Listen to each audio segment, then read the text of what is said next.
Jesus Little Winners. Magandang umaga mga bata! Kamusta na kayo? Kamusta na ang ating mga munting mananagumpay? Anong araw nga po ngayon? Very good! Ngayon ay araw ng Sabado at araw kung saan isa na namang bagong episode ang ating matutunghayan dito sa Jesus Little Winners. Ready na ba ang bawat isa? Excited na ba tayo? Kamusta na po kayo?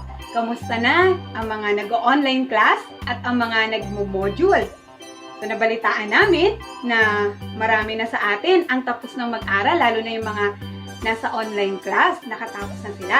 Congratulate naman natin, palakpakan natin ang mga nakatapos na ng pag-aaral para sa taong pampaaralan na ito. Na-survive natin ang inyong pag-aaral. At para naman sa mga nagpapatuloy pa sa pagsasagot ng kanilang mga module, huwag po tayong magsasawa. Sabi mo sa katabi mo, bawal tamarin. Sige, sabi mo sa kanya. Kung nasabi mo na, sabihin mo naman sa sarili mo, bawal tamarin. Yes, dapat pagpatuloy natin yung ating pag-aaral at gawin natin ito ng maayos at may kagalakan. Sa umaga na ito, ay matutunghayan natin ulit ang isang panibagong kwento at pag-aaral sa araw na ito. Kung kaya naman, bago tayo magpatuloy, tayo muna ay manalangin. Sige po, close our hands like this. At tayo po ay manalangin. Panginoon, maraming pong salamat sa umaga po na ito. Salamat dahil kami ay may buhay at lakas para, Panginoon, matuto ng mga bagong bagay mula sa iyo. Ingatan mo po kami at gabayan hanggang matapos, Panginoon, ang gawain po na ito. Salamat po sa ito na pinagkakatiwala ang aming mga buhay sa pangalan ng aming Panginoong Hesus. Amen. Amen. So mag-review muna po tayo bago tayo magpatuloy. So nung nakaraan ang series na ito ay tinuturuan tayo na tayo ay sumunod sa ating Panginoon. At noong nakaraang episode ay itinuro sa atin ang tungkol sa kusang pagkakaloob sa ating Panginoon at sa kanyang mga gawain. Sabi nga doon, mahal ng Diyos o iniibig ng Diyos ang mga bata o ang mga tao na kusang nagbibigay o nagkakaloob sa Kanya. At sabi nga sa ating memory verse na matatagpuan natin sa 2 Corinthians chapter 9 verse 7, iniibig ng Diyos ang kusang pagkakaloob. So, ang nais ng Diyos sa atin, kusa tayo nagkakaloob. Kaya ikaw, kung ano man ang iyong natatanggap o binibigay sa'yo, dapat ibigay o i-share din natin sa Lord yung para sa Kanya. At patuloy po natin na i-memorize yung ating mga assignment. At sa mga nagpapatuloy, congrats sa inyo, very good kayo. At i-post natin yung ating mga assignment sa FB. At sa mga susunod pang mga pagkakataon. So sa umaga na ito, alam ko na handang-handa na tayo bago tayo maturuan ng panibagong kwento at panibagong aral, ay ano munang gagawin natin? Tama! Tayo muna ay aawit at sasayaw sa ating Panginoon. Tingnan mo ang iyong katabi sa kanan at sa iyong kaliwa. Tingnan natin kung handa na ang bawat isa. Kung handa na tayong lahat na ay tumayo dahil ang ating worship leader sa umaga na ito ay ready na. Kaya tinatawagan na namin, walang iba, kundi si Ate Mabel. Ate Mabel, take it away!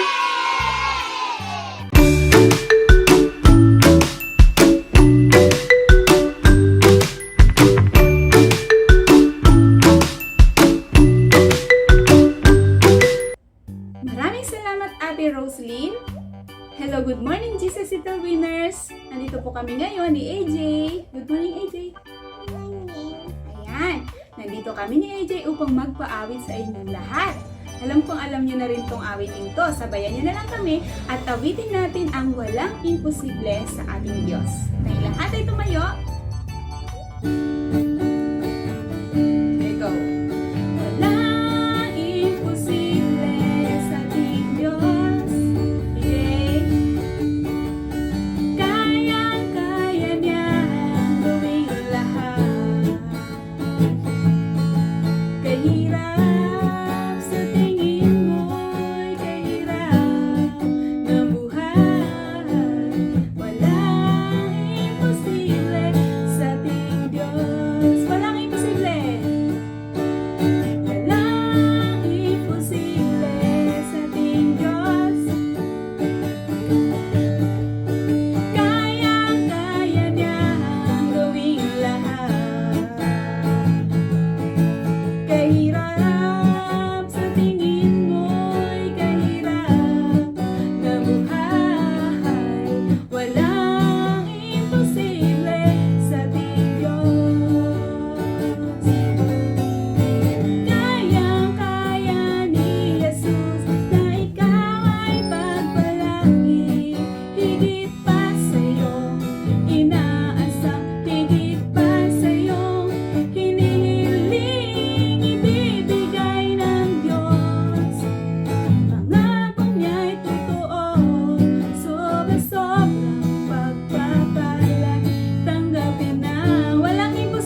higit pa sa'yo, inaasam, higit pa sa'yo, hinihiling, ibibigay ng Diyos. Pangako niya'y totoo, sobra-sobrang pagpapala, tanggapin na. Halika na, magtiwala sa Kanya.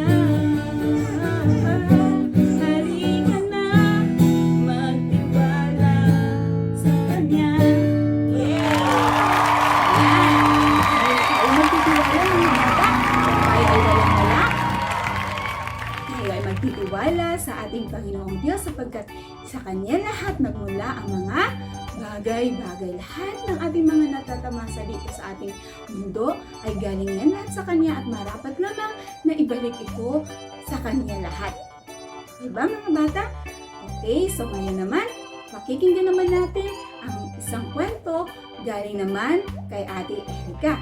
Ate Erica!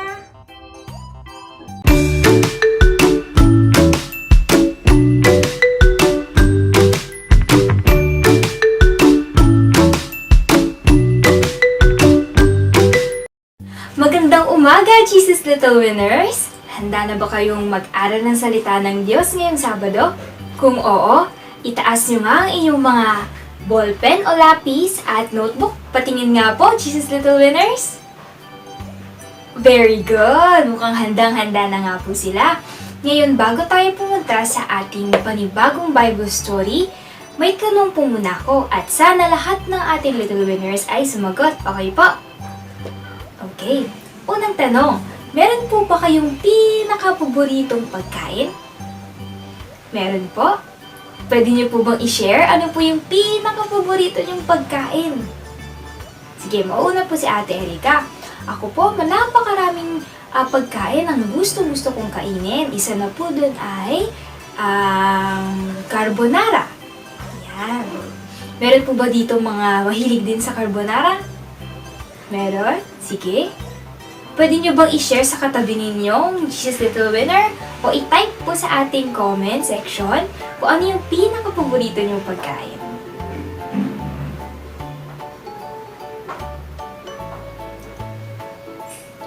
Okay. Sige po, share nyo lang po ano po yung mga paborito nyong pagkain. Siguro meron dyan mga mahilig sa chicken, meron mga mahilig sa spaghetti, merong mga mahilig sa fruit salad. Ayan, very good. Pangalawang katanungan. Natandaan po natin yung una nating tanong ha. Ano yung paboritong pagkain? Pangalawang katanungan. Meron po ba kayong pinaka-paboritong damit na gusto-gusto niyong laging sinusuot? Meron po? Naisip na po ba? Kung meron? Ayan, meron. Pwede niyo po bang i-share sa katabi ninyo o kahit sa akin sa comment section kung ano yung kulay ng pinaka-paborito mong damit? Sige po, isipin, ano kaya yung kulay ng pinaka-paboritong damit? And i-comment mo o i-share mo sa iyong katabi. Ayan, si Ate Erica po, kulay ng pinaka-paborito kong damit ay black at violet. Ayan, black at purple. How about you, Jesus Little Winners? Mahusay! Ayan, mukhang napakaraming nag-share na ang mga Jesus Little Winners sa kanilang paboritong damit. Merong white, merong blue, may cartoon character, at merong sobrang daming kulay. Patatandaan po natin ang unang katanungan ay tungkol sa paboritong pagkain. At ikalawa naman ay tungkol sa pinaka-paboritong damit. Okay, mukhang lahat tayo ay may mga bagay na na-enjoy nating kainin o na-enjoy nating gamitin sa araw-araw. Tama po? Okay? Ngayon, yung mga bagay na yun, kanino lang ba dapat natin ipagpasalamat? Maaaring binigay sa atin ito ng ating mga kaibigan, ng ating mga lolo't lola o ng ating mga magulang. Pero, higit sa lahat, kanino po dapat yung ipagpasalamat? Yun ay walang iba kundi sa Diyos o sa Panginoong nasa langit. Very good. Kahit yung ating mga kaibigan na nagbigay ng regalo o yung ating mga lolo't lola o yung ating mga magulang at lalo na ang ating mga buhay ay dapat pinapagpasalamat natin sa Panginoon. Very good. Ngayon, makikita natin sa ating Bible story ngayong araw kung paano nga ba nagpapasalamat ang mga tagasunod ng Diyos. Gusto niyo bang malaman? Ayan, very good. Maupo ng maayos at makinig ng mabuti at tayo'y magsimula na. Ang ating pong kwento ngayong araw ay mula sa 2 Chronicles chapter 31. At nagsimula po ang kwentong ito sa pagtatapos ng pagdiriwang ng Paskwa o sa Ingles ay Passover. Ang Paskwa po o Passover ay ang panahon kung saan iniligtas ng Diyos ang ilan sa mga panganay na anak ng mga Israelita mula sa kamatayan. Matapos mangyari iyon, pinagdiriwang nila iyon kada taon. Matapos ang pagdiriwang nila ng Paskwa o ng Passover, ang mga Israelita ay talagang puspos na puspos ng presensya ng Panginoon. Kaya alam niyo ba ang ginawa nila? Nagpunta sila sa mga imahe o mga rebulto ng mga Diyos-Diyosan at ayun ay pinagsisira nila, pinagpuputol nila at pinagdudurog nila. Okay? Matapos durugin at putulin ng mga Israelita ang mga Diyos-Diyosan ng mga rebulto, sila'y umuwi na sa kanilang mga tahanan. Ngayon, sa panahong ito, Jesus Little Winners, ang hari po na nagmumuno sa buong Juda ay walang iba kundi si Haring Hezekiah. Narinig niyo na po ba ang pangalang Hezekiah? Opo? Ayan. So si Haring Hezekiah po ay kilala bilang isang mabuti at isang matuwid na hari na ang nais ay sumunod lamang sa Panginoon. Ngayon, matapos gawin ng mga Israelita ang pagdiriwang at ang pagwasak sa mga rebulto, binigyan nitong Haring Hezekiah ang mga Levita, ang mga Levita ng kanya-kanyang mga gawain. Tulad po sa church, right? Sa church, may kanya-kanya tayong mga gawain na dapat nating gampanan. Ganoon rin po ang ginawa ni Haring Hezekiah sa mga Levita. Ang ibang mga Levita ay inassign niya o nilagay niya bilang mga taga-awit. Okay? Mga taga-awit, mga taga-tulong tuwing merong pagsamba o merong service noon sa kanila. Meron namang iba na tatanggap ng mga kaloob o mga offering ng mga tao.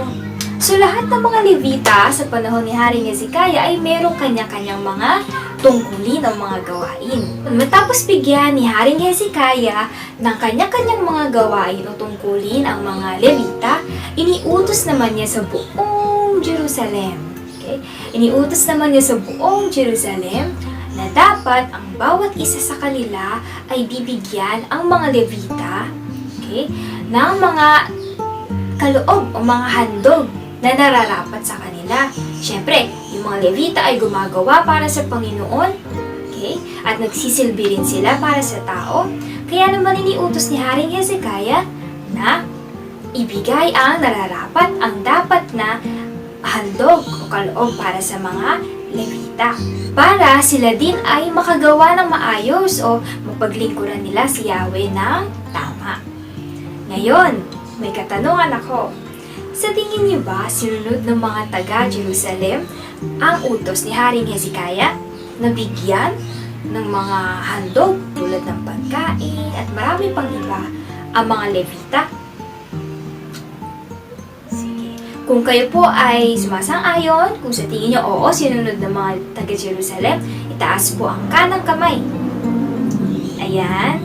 Okay. Kung ikaw naman ay hindi sumasang-ayon o sa tingin mo hindi nila sinunod, itaas mo ang kaliwa. Baba na po natin ang ating mga kamay. Ang tamang sagot po ay opo o oo. Sinunod ng mga taga-Jerusalem ang utos ni Haring Hezekiah. Okay? Kaya naman nagbigay sila ng kanilang offering, nagbigay sila ng kanilang mga kaloob mula sa pinakamagagandang ani nila. Okay? Pinakamagagandang palay, pinakamagagandang mais, pinakamagagandang saging, pinakamagagandang gulay at prutas, maging yung mga hayop na meron sila. Okay? Yung mga hayop tulad ng kambing, baka, at marami pang iba. Sa kwentong ito, makikita natin na hindi lamang sila nagbigay ng kanilang kaloob, kundi nagbigay din sila ng taus-puso nilang ikapo. O sa Ingles ay tithes. Ito ay 10% o 10% ng lahat ng kanilang kinita. Ginaya rin ito ng mga taga-Juda.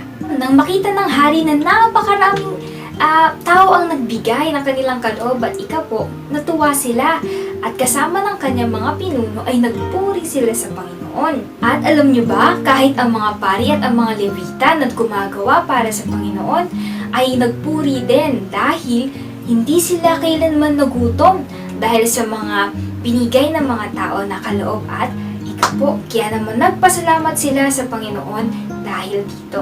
Alam nyo ba na sobrang daming kaloob, sobrang daming palay, sobrang daming mais, sobrang daming kaloob ang binigay ng mga tao. Kaya naman dahil dito, nagpagawa na si Haring Hezekiah ng isang bodega sa loob ng templo. Okay? Nagpagawa siya ng isang malaking bodega sa loob ng templo para doon ilalagay o doon itatago yung mga ikapo, yung mga tithes ng mga tao para magamit pa sa susunod. At dyan po nagtatapos ang ating maikling Bible story ngayong araw. Matatandaan natin sa ating kwento na ipinakita sa atin kung paano ba ang tamang pagtatides o pag-iikapo. At ito'y pagbabalik sa Panginoon ng 10% o 10% ng lahat ng ating natanggap na mula rin sa Kanya. Ngayon, ano kaya sa tingin mo ang importansya o kahalagahan ng pagtatides o pag-iikapo? Ano sa tingin mo ang kahalagahan nito?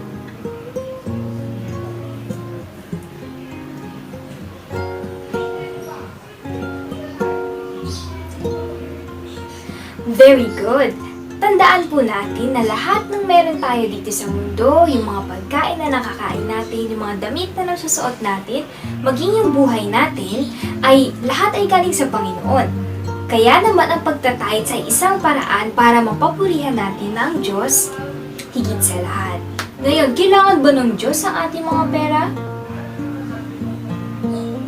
Hindi po, dahil siya nga ay Diyos. Tama, pero ang ating ikapo at pagtatahid sa isang paraan para sabihin natin na pinasasalamatan natin siya, ibinabalik natin sa Kanya ang lahat ng mga blessings na natatanggap natin. At ito rin ay nagiging pagpapala sa ibang tao. Tulad ng sa story natin, di ba, yung mga levita, yung mga pari ay napagpala din dahil sa pagsunod ng mga tao sa Diyos. At isa pa, ito ay isa sa mga utos ng Diyos. Kaya naman kapag may utos ang Diyos, dapat ito ay susundin. Very good. Papakita rin ito na kinikilala natin ang ating Panginoon. Halimbawa sa iyong studies o kaya sa iyong mga pangarap. Okay? Kung ikaw ay nakakatanggap ng pera, kapag ikaw ay nag-iikapo at binabalik mo iyon sa Panginoon, sinasabi mo na sa lahat ng parte ng iyong buhay, ang Diyos lang ang kinikilala natin o kinikilala mo. Kaya Jesus Little Winner, ngayon pa lang ay i-practice na natin na mag-ikapo o mag-tithes sa lahat na natatanggap natin na blessing, lalo na sa pera. Okay? Magtago tayo ng 10% para ibalik natin yun sa Panginoon. Ayos ba yun, Jesus Little Winners? Gagawin ba natin yun para sa Lord? Opo. Very good. Ayan. Ngayon, salubungin natin ng isang round of applause si Ate Wena para sa ating activity. Ate Wena, handa na po kami? Activity na po tayo.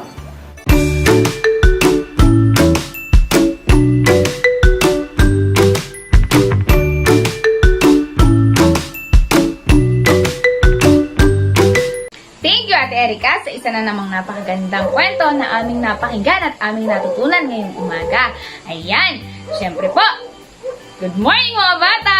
Muli isang mapagpalang umaga sa ating lahat at narito po ulit sa Ate Rowena para makasama nyo sa activity natin ngayong umaga. Ayan, ngayon naman, syempre po, pag tayo ay nag-i-start sa ating activity, tayo ay nagtatanong ng ilang katanungan tungkol dun sa kwento na i-share natin ngayong umaga. o isinare sa atin ngayong umaga. Ayan, para po sa unang katanungan, ano po yung binigay na utos ni Haring Hezekias para po sa buong Jerusalem? Sinong nakakaalala? Tama po. Sabi po, di ba? Dapat daw po ibigay sa mga Levita yung nararapat para sa kanila. Para ang kanilang buong buhay o yung kanilang buong panahon, maiukol nila o maibigay nila sa gawain ng Panginoon o sa pagsisilbi sa templo ng ating Panginoon. Very good! Nang makita ni Haring Hezekias at ng kanyang mga alagad o ng kanyang mga pinuno, yung dami ng kaloob na dinala ng mga tao doon sa may templo, sila ay, ano daw ginawa nila? Ano ba yung unang ginawa nila nung nakita na lang sumunod yung mga tao? Sila po ay nagpuri at nagpasalamat sa Diyos. Opo, dahil po sumunod ang mga tao dahil sa biyaya ng ating Panginoon. Nadala yung mga kaloob ng mga tao sa templo at natugunan ng lahat ng pangangailangan ng kanyang templo o ng templo ng ating Panginoon. Dahil po sobrang dami na o nakita na naman ni Haring Hezekias yung pagtugon ng mga tao, so, tinanong niya ngayon yung punong saserdote na si Azarias. Sabi niya, kumusta naman kayo nung nangyari na to na nagdala na ng mga kaloob yung mga tao? Ang sagot ng punong saserdote o ni Azarias, sabi niya po, simula po nung nagdala ng kanilang mga ikapo at handog ang mga tao, saganang-sagana po kami at napakarami pang natitira. Ano daw po yung pinagawa nila? Ano yung pinagawa nila Azarias at inutos din ni Haring Hezekias na gawin? Ano daw po yun? Yun ay isang kwarto. At para saan yung kwarto? Opo, para sa imbakan o kamalig. Para po doon ilalagay yung mga sobra o yung natitirang mga handog ng mga tao sa Panginoon na hindi na nila nagagamit para po meron silang ipon. Ayan, naiintindihan niyo ba yung kwento ngayong umaga, mga bata? Opo, dapat po tayo magbigay sa ating Panginoon dahil iyon ay ginagamit sa kanyang templo. Hindi po nasasayang at yun ay ibabalik sa atin ng paano daw magbalik ang ating Panginoon? Siksik, liglig, at umaapaw. Ibig sabihin, hindi nasasayang ang binibigay mo sa Panginoon, bagkus ito ay binabalik sa iyo ng Panginoon ng sobra-sobra, doble-doble. Ayan! Naintindihan niyo ba yung kwento natin? Opo, very good. Palakpakan nga natin ang Panginoon ng 5 bagsak. Para sa atin naman, ang mga batang nakinig at natuto ngayong umaga, 7 bagsak. Very good! Ayan, dadako na tayo ngayon sa ating memory verse. At ang ating memory verse ay matatagpuan sa Deuteronomio 16 verse 17. Ang sabi po doon, bawat isa ay magbibigay ng kanyang kaya ayon sa pagpapala na ibinigay sa iyo ng Panginoong Diyos. Ulit po, Deuteronomio chapter 16 verse 17. Ang sabi po doon, bawat isa ay magbibigay ng kanyang kaya ayon sa pagpapala na ibinigay sa iyo, ayon sa pagpapala na ibinigay sa iyo ng Panginoon Diyos. Ayan. Hello little winners! Para sa ating assignment, madali lang ang ating gagawin. Una ay kabisaduhin ang memory verse of the day. Pangalawa, magpatulong kina mami o kay daddy para i-video ang inyong mga sarili habang inire-recite na may kasamang action ang ating memory verse of the day.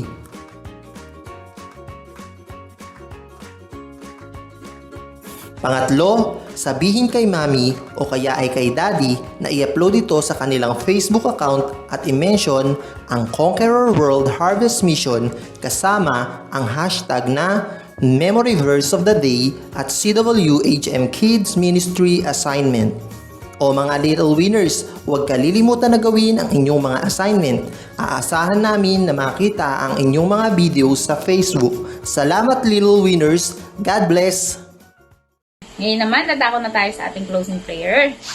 Let's bow our head, close our eyes, and pray. Okay po, ready ng lahat? Lord, salamat Panginoon sa gawain na matagumpay na natapos. Salamat po Panginoon sa pagsama. Salamat po Lord God sa pagkilos nyo sa aming kalagitnaan. Tunay nga Lord God na nawa ang aral Panginoon, ang mensahe ng story ngayong umaga ay maintindihan nila at sa puso at sa buhay Lord. Habang lumalaki sila, nawa ma-practice nila Panginoon kung paano yung tamang pagbibigay sa gawain mo. At nawa Lord God, ipaintindi nyo ito sa kanila sa mga darating pang araw. Tunay nga Lord God na wala kaming ibibigay kung wala kayong ibinigay sa amin. Lahat ng kung anong meron kami ay nanggagaling sa inyo. Turuan niyo po ang bawat isa na magbalik Panginoon. At turuan niyo po ang bawat isa Lord God na maghandog. Tunay nga Lord God na sabi nga po sa story na tunay nga na natugunan lahat ng pangangailangan ng inyong templo at ito'y lumabis pa. Salamat po na Lord God, ang nangyari sa story ay mangyari din ngayon sa kapanahonan ngayon. Nawa lahat ng pangangailangan sa iyong gawain ay matugunan. Salamat po sa mga taong hinihipo mo. Salamat po sa mga bata na nakikinig ngayon. Salamat po Lord God sa mga taong ginagamit mo para magpatuloy ang gawain mo. Tunay nga Lord God na ikaw ang tinataas namin sa aming mga buhay. Nawa Panginoon, samahan niyo po kami at gabayan sa lahat ng oras ng aming mga buhay. Nawa Lord God, kayo lamang po ang maparangalan namin sa aming mga buhay. Sa inyo po namin itinataas ang pinakamataas ng papuri at pasasalamat sa pangalan ni Jesus. Amen. Ayan. Salamat mga bata sa panonood at nawa magkasama-sama ulit tayo sa susunod na Sabado. Bye! Shalom! God bless!